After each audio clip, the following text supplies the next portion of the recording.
ተውፊቅ ከነግብረ አበሩ መጥቶ ሮዚን አስለቀቀ። ተውፊቅ ከነግብረ አበሩ ፉፉ ላይ ጥቃት አደረሰ። አሰላሙ አለይኩም ወራህመቱላሂ ወበረካቱ። ውድና የተወደዳችሁ የተከበራችሁ ውድ ቤተሰቦች እንዴት ናችሁ? አላችሁ ወይን? ያለውኝ አልሐምዱሊላህ ረቢል ዓለሚን። እንግዲህ እናንተም ሰላም እንደምትሆኑ ተስፋ አደርጋለሁ። ዛሬም በአዲስ ቪዲዮ መጥቻለሁ። በአዲስ ቪዲዮ ስመጣ ትናንትና እንግዲህ በጣም አስነዋሪ ድርጊት በድጋሚ ተደርጓል። እኔ ተናግሬያለሁ። ማገት መተጋገት ይቁም ብያለሁኝ። ተውፊቅ ያው አባቶችን እንዳገተ ተናግሬ ነበረ። ከትናንት ወዲያ ደግሞ ያው ፉፉ ሮዚን አግቶ ነበረ። ሮዚ እንግዲህ ከወሎ የመጣች አንዲት ምስኪን ሴት ልጅ በተውፊቅ ምክንያት ሮዚ ታግታ ነበረ። ሮዚን ለማስለቀቅ ሲል ደግሞ ተውፊቅ በፉፉ ላይ ከነግብረ አበሩ ከጆሲ ከሚባል ግብረ አበሩ ጋር በፉፉዬ ላይ ቀለል ያለ ጉዳት አድርሷል። እንግዲህ ተመልካቾች አይታችኋል። በጣም ነበር የሚያስጠላው፣ በጣም ነበር የሚያሳፍረው ተግባር ነው የተተገበረው። መቼም ያው መጥፎ ነገር ካየን ማወገዛችንን፣ ጥሩ ነገር ካየን ደግሞ ማወደሳችን አይቀርም። ወንድሜ ላይ ያው እንግዲህ ያረጋችሁት ነገር በጣም ነው የሚያስጠላው። ስፔሻሊ ጆሲ የምትባል ሰውዬ ልትሹተው ነበር እንደ እኔ ልተኩስበት ነበር። ሽጉጥ ስታወጣ አይቻለሁኝ። ሽጉጥ ሲያወጣ ያያችሁ እንግዲህ ትኖራላችሁ ብዬ ተስፋ አደርጋለሁኝ። መቼም ያው አይን ያየውን አይቷል እና ትናንትና የተደረገው ድርጊት በነገራችን ላይ ተውፊቅ የጠራው ፉፉዬ የጠራው ተውፊቅ ና ብሎ ነው። ብቻውን ነበረ፣ ግን ተውፊቅ ብቻውን አልመጣም። ያው ግብረ አበሩን ይዞ ነው የሄደው። በዛም በመሄዱ ደግሞ ያው አይታችኋል። ፉፉ ላይ በዛ ልክ አንድ ለአንድ ነው። ወንድ ልጅ ደግሞ አይነባበርም፣ አይተባበርም። አንድ ለአንድ ብትገጣጠሙም ችግር የለብኝም። እኔ በመሀከላቸው ቢኖር ራሱ እናንተን ግልግል ነው እንጂ እገዛን አልሻም። ጆሲ በጣም ጥፋተኛ ነህ።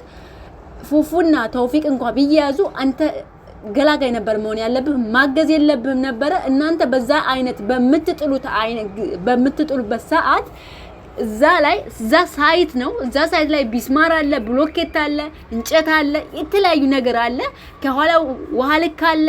ጭንቅላቱን ቢለው የደም ቧንቧውን ደንደሱን ቢለው ቢዘጋ ጸጥ ቢልስ ልጁ እንዴት ነው ግን? እንዴ አንድን ሰው ለማትረፍ አንድን ሰው መገደል አለበት? ከግድያ አይተናነስም። ትናንትና ያደረጋችሁ ድርጊት ማለት ነው። በነገራችን ላይ እኔ በተውፊቅ እና በፉፉ መሀከል አልገባም ብያለሁ። ሞር ግን ገላጋይነት ነው እንጂ እገዛን አልሻም ብያለሁ። በትናንትናው ድርጊት ግን በጣም ነው ያናደርከኝ ተውፊቅ ማለት ነው። በጣም ከሚባለው በላይ በጣም አጸያፊ ስራ ነው የሰራው። በስርዓቱ እንነጋገር እያለ ነው። ልጅቷን ፍታ አለ አልከው፣ ፈታልህ። መቼም ቃሉን አክብሮ እየሰራልህ ነው፣ እየፈታልህ ነው። ሂደህ በድንገት አታለህ መያዝህ ስህተት ነው። ወንድ ልጅ ግጠም ካለ ትገጥማለህ፣ በትክክለኛው መንገድ ትገጥማለህ እንጂ እሱን አታለ ልጅቷን ፍታ አድርገህ ልጅቷን ፍሰጡና ብለህ ልጅቷ እርጉዝ ነች ብለህ እሺ ትክክል ነው እኮ እሺ። እና ታዲያ ልጅቷን እዚህ ጋር ካስረገዝክ አንተ ተውፊቅ ፉፉና ሶፊ ህይወት ለምን መግባት አስፈለገ ነውስ? አቅም አለ ሁለቱንም ማስተዳደር እችላለሁ በማለት ያ ደግሞ በግልጽ ነው፣ በመነጋገር ነው። እንዴት ኃይል እንጠቀማለሁ ብለህ ታስባለህ? ኃይልን እንዴት ለመጠቀም ታስባለህ እንዴ? አንተ እኮ ቢያንስ በተሻሉ አገራቶች ላይ ሰርተህ አገር የገባ ሰው ነው፣ ብዙ ታውቃለህ እንዴ? እዛ ጋር ስትኖር አረብ ሀገር ላይ ስትኖር ምንድነው ምንድነው ተምረህ የሄድከው? ስራ በመስራት ነው። ስደት ላንተ አስተምሮሃል፣ መምህርህ ሆኖልህ ነው። ከትንሽ ከትልቁ ጋር ዝቅ ብለህ ስቀህ ተከባብረህ የምትሰራው አይደለም። አሁን ፉፉ ጋር ስመጣ ለምንድነው ጉልበትን ለመጠቀም የፈለጋችሁት? አንተም ጆሲም ለምንድነው? ለምን አስፈለገ እንደ ፍጊያ፣ ጭቅጭቅ፣ መፋለጥ ምን አስፈለገ? መስራት ከሆነ መስራት ነው። ምንድነው የናክል መነባበር ለምን አስፈለገ? ጆሲ ባለፈውም አይቻለሁ ሽማግሌዎች ፊት ያንን ህፃን ልጅ ስታንገላታ ነበር። ድጋሚ አሁን በተውፊቅ ላይ በፉፉዬ ላይ ደገምከው እንዴ? ስርዓት ይኖራችሁ እንጂ ተከበሩ እንጂ። ለምንድነው እንደዚህ የምትሆኑት እንዴ? አንተ ማን ስለሆንክ ነው ለተውፊቅ ተደረበ? ተውፊቅና ፉፉ አንድ ናቸው። ተወያይተው መፍታት ካለባቸው የጉዳዩ ባለቤቶች እነሱ እንደሆኑ ታውቃለህ። እነሱ ተወያይተው እንዲፈቱ ወደ ጠረጴዛ መሳብ እየቻልክ አንተ ገብተህ ተነባብረህ ባለፈው ሽማግሌዎችን ስታንጓጥጥ ነበረ። ዛሬ ደግሞ ትናንትና ደግሞ ፉፉ እንደበደብክ እኔ ይሄ ነገር ድሮም አይመቸኝም ብዬ ተናግሬያለሁ። አሁንም ቢሆን ስርዓትን ያዝ። ጆሲ እረፍ፣ ከህይወታቸው ውጣ። አይመለከትህም። አንተ በተውፊቅና በፉአድ ዙሪያ ላይ አይመለከትህም። ይሄ ጋጠ ወጥ ስራ ነው። አንተ ለተውፊቅ ለፉፉ ነው ሽጉጥ የምታወጣው ነው? ምንድነው ወንድነትን? በነገራችን ላይ ማድረግና ማውራትና ማሳየትና ማድረግ ይለያያል። ገባ? እሱም ተው ሲጀመር አንተ ጋር እያናገረ አይደለም። አንተ ፈቅበል። የጉዳዩ ባለቤት ፉፉ ነው ተውፊቅ ነው። ከተውፊቅ ጋር መነጋገር የምፈልገው ግብረ አባረን ወደዛ በልልኝ ያለው ነበር። ከዛ በኋላ ተውፊቅ ፉፉ ከያዘው በኋላ ተውፊቅ ከያዘው በኋላ ሂደህ ተነባብረህ መታው ደበደብከው። ከጀርባውስ ያለው ድንጋይ ቢገለውስ? ከስርስ ያለው ነገር ቢወጋውስ? ቢሞትስ? እንዴ ምንድነው እንደዛ አይነት ነገር ጋጠ ወጥ የሆነ ስራ የምትሰሩት? ተውፊቅ ፉፉ ላይ መነባበሩ ለምን አስፈለገ? ግጠም ከተባለ ግጠም። ፉፉና ተውፊቅ ናቸው የገጠሙት። እርስ በርሳቸው ይፍቱ። አንተ ምን ቤት ነህ? አንተ ምን ቤት ነህ? ነገ ከነገ ወዲያ ደግሞ ፉፉ የሆነ ጓደኛውን ያመጣል። አንተን ይሄ ሲጀመር ይሄ ማገት መተጋገት ይቁም። በቃ በቂ ነው። አንተም ሽማግሎቹን ልቀቅ። ሮዛንም አስለቀቀሃል። እሺ ችግር የለውም። ነፍሰ ጡርና ደማች አስደማች ምን የሚመለከተን ነገር የለም። ሲጀመር እውነትም የፍቅር የሶፊ እህቶች ከልጅቷ ህይወት ይውጣልን ብለዋል እኮ። እውነታቸውን ነው እንዴ? ተመልካች እኮ ዋሽቶ አያውቅም እኮ። ልክ ናቸው።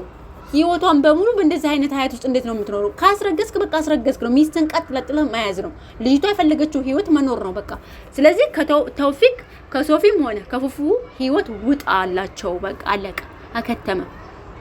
ሌላው ደግሞ አይ ጀግና ሶፊ ማነው ቶፋሄ ጀግና ምናምን እንዴ! ሁለት እኮ ነው አንድ ልጅ እኮ ነው የገጠሙት። ሁለቱ ነው እንዴ! ምን አስባችሁ ነው?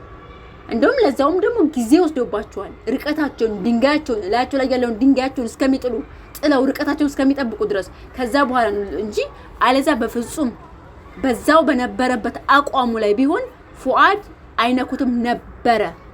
ነገር ግን ፈቅበል እንነጋገር ነው።